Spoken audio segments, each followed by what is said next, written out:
A two-day meeting between top government officials of South Korea and the U.S. began on Wednesday in Washington. The foreign and defense ministers of both sides will focus on strengthening joint deterrence measures against North Korea. Connie Kim has more on the so-called 2+2 talks.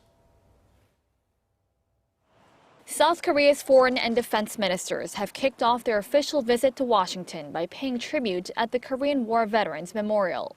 During their visit to the U.S., Foreign Minister Yun Byung-se and Defense Minister Han Min-koo will seek response measures against North Korea's nuclear threats.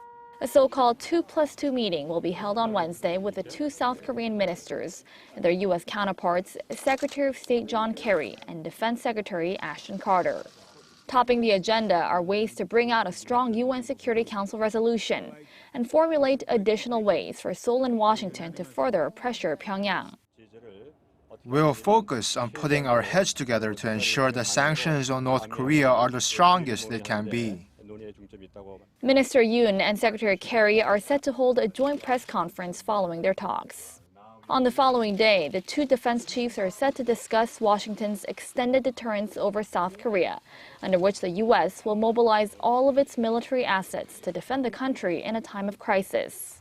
Having U.S. strategic assets deployed on the Korean peninsula at all times will reportedly be discussed during the defense talks. Carter hinted at such plans in the latest issue of Foreign Affairs on Tuesday. He said Washington is continuing to deploy some of its most advanced capabilities, including F-22 and F-35 stealth fighter jets and maritime patrol aircraft under the second phase of the Obama administration's rebalance to Asia.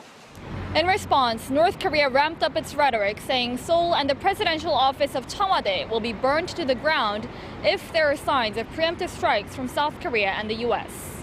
Connie Kim, Arirang News.